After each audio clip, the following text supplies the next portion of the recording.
All right, guys, we had one hell of a weekend at the Quick 30 here in Baytown. We took our custom twin turbo C8 Corvette to the track in hopes of setting the world record, and we did. This was the second time ever at the track on a drag strip with this car. The previous time we went back in April or May. We made 3 passes in it. First pass off the trailer went a 980, then we went a 960, then we went a 930. So when we showed up Saturday night, I had the tune-up loaded to go even faster than that. Check it out.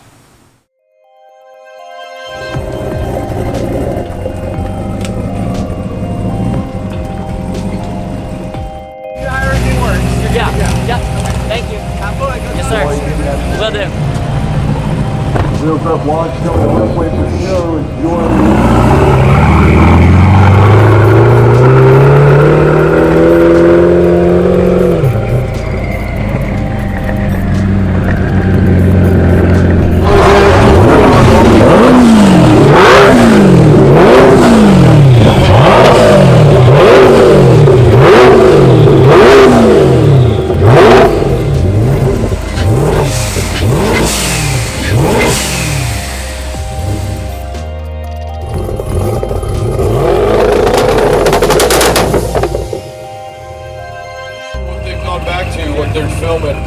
With small-time cars that people can relate to, not these $500,000 race cars.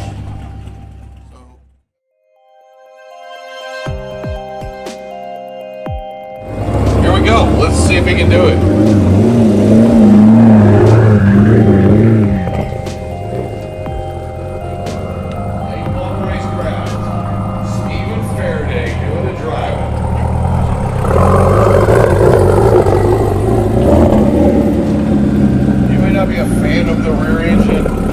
But it's a cool concept and works well.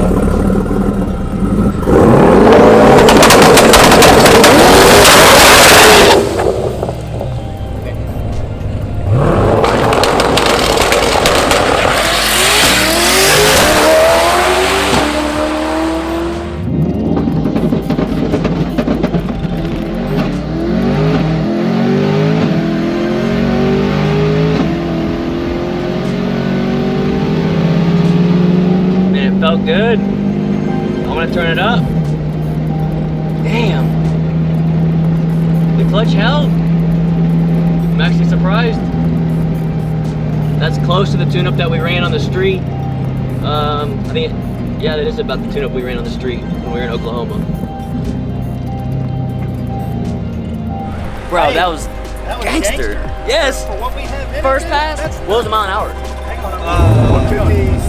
Wait, you're number 21. Went that fast? Yeah. Hey, you already made a video.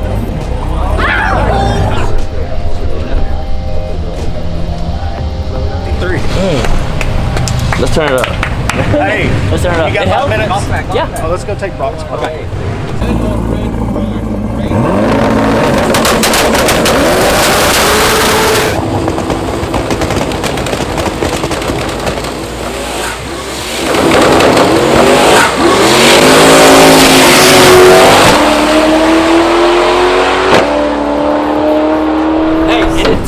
It took all of it. I want to give it way more. Look, it went 590 flat.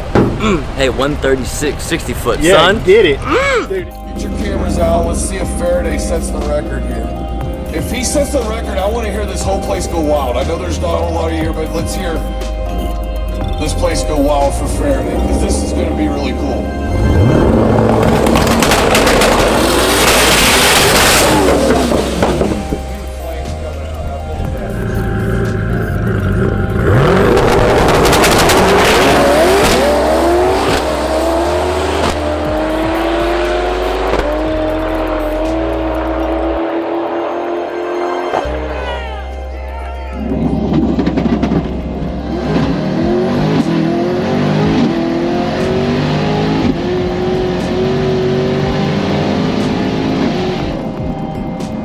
895 at 159.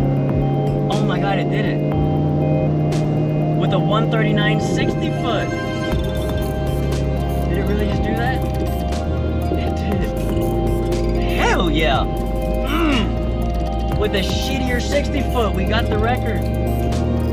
I should be more excited right now. I'm in shock because it did 60 foot that go way faster than that. And Stephen Faraday just did it with an 895 with a 7 at 159 miles an hour. Congratulations, LMR. Gangster set the record. I didn't think we were gonna do it. It didn't feel like it did. Bro, hey, only the second time out with the car at the track.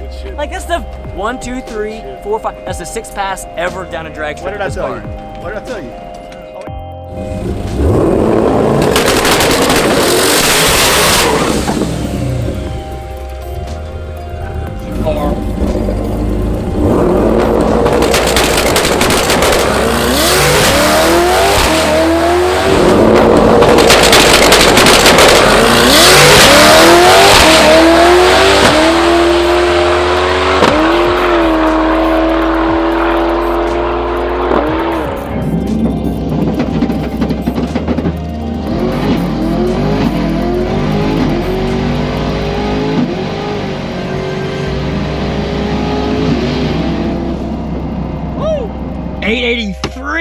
At 160.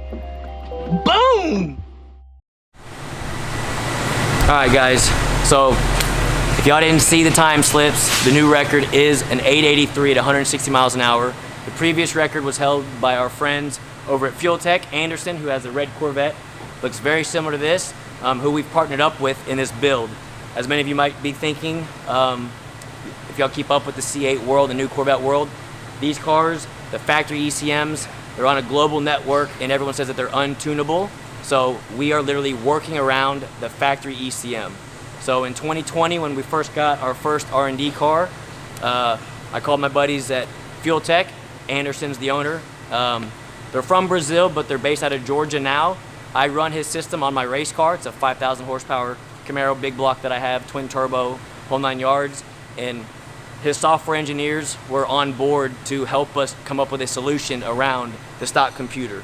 So I want to give props to Anderson and the guys at FuelTech for helping us in this journey. It's been a long journey, but we got there. And again, this car, I literally drive to and from work every day.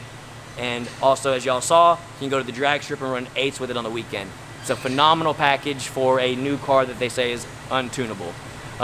When it comes to our package, I'm not going to give y'all all the details on it. But yes, it is, the ECM is a piggyback system. It has a FT600 in it.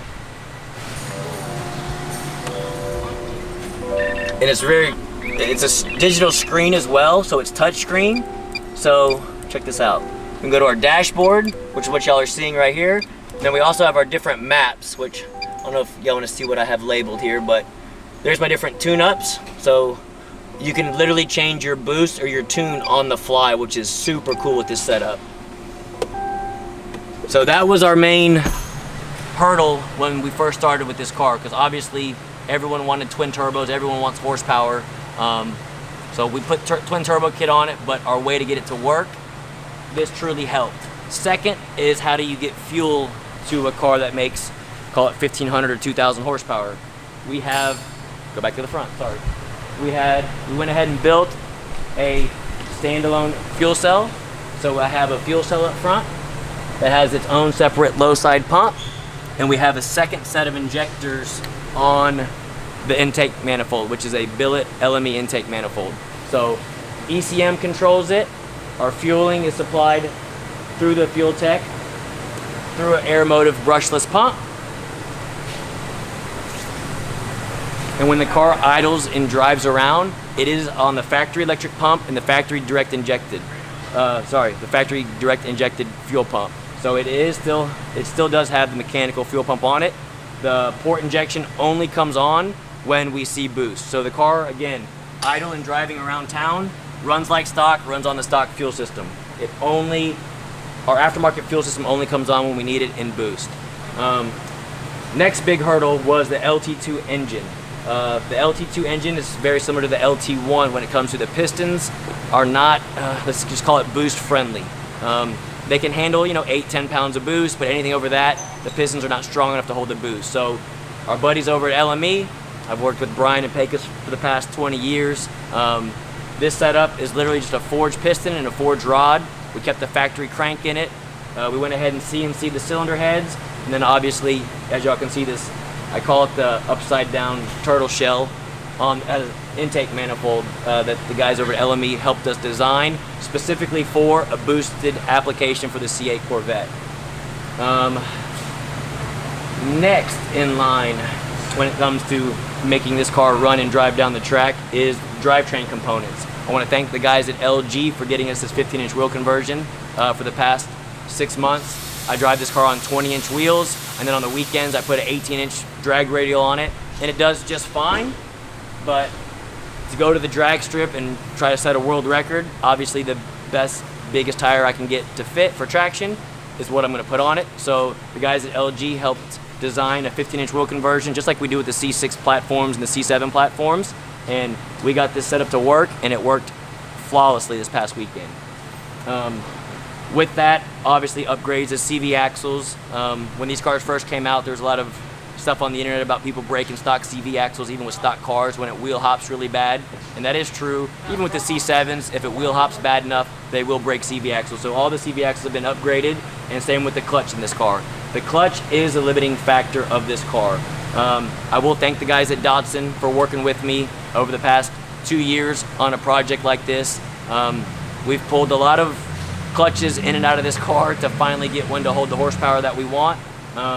I still want it to hold a lot more horsepower than what it's doing, but for the moment, for your average customer, 1,000, 1,200 rear wheel horsepower that you can hop in and drive every day is a pretty sick street car. When you can drive your car to the drag strip, go in 8 and drive it home, that's pretty cool in my opinion. Granted, the racer in me, I want the clutch to hold 2,500 horsepower or 3,000, because this engine, this turbo kit, I'll say it'll make over 2,000 horsepower, just the clutch won't handle that.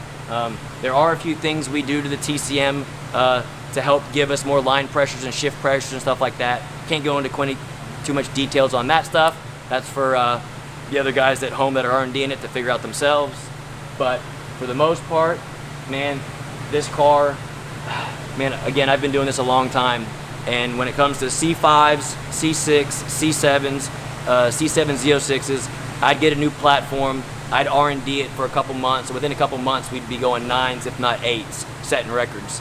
This car definitely was the longest and the hardest to get it ironed out, to get it to go in even an 8-second pass. I know I say even an 8-second pass because we go 7s and 6s and 5s in some of these other cars, but to have a car that you can't fully tune with a stock computer to drive like stock, run like stock, and still put up those kind of numbers is super impressive to me. And now we have a solid package that we can sell to the end user out there that wants a car that they can just drive and just show off on the weekends. Just, you know, if they're going to car shows, and just add from 700 horsepower all the way up to 1,500 horsepower. So there are different options out there, guys. This isn't just a, oh, you had to buy everything and, you know, make 1,500 horsepower. We do have different levels, so if you're interested in something like this, contact our sales staff, either call the shop or email sales@latemodelracecraft.com, and we can give you all several different options. But yes, this is the, we'll call it the LMR 1500 twin turbo package. It does have everything done to it that we can so far.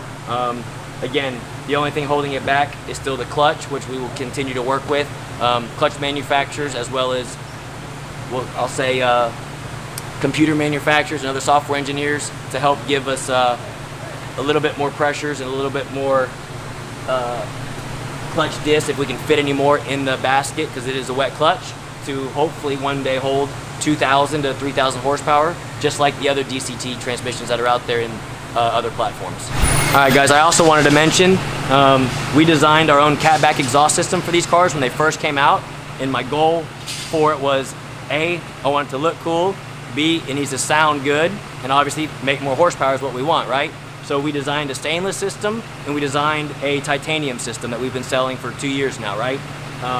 My other goal was to make the exhaust system bolt up to our turbo kit. So those of you guys out there that, you know, just want a little bit more sound and a little bit more horsepower, our catback systems are in stock and available. We can ship them out today, or you can bring the car here. It's a simple one-day install. We dyno it the next day, make sure everything's good, and ship it out.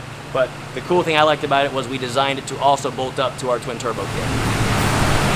All right, a few vendors I want to thank. Obviously, it's hard to do all this yourself, even though I feel like I'm the only one in the world trying to do this all myself. The guys over at LME for the engine, I want to give them thanks. They've always helped me out, like I said, for the past 20 years.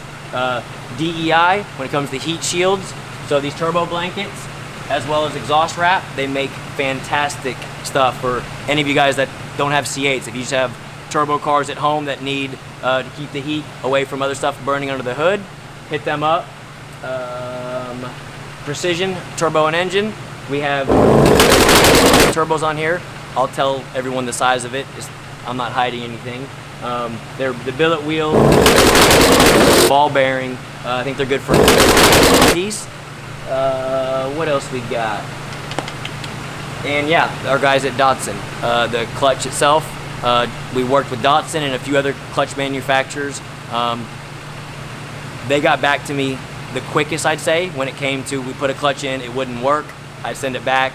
They would give their feedback on it, make revisions, send it back. We'd try it. It would either work or would not work, send it back. But I really appreciate all their help in getting us a clutch that holds the horsepower that it holds right now.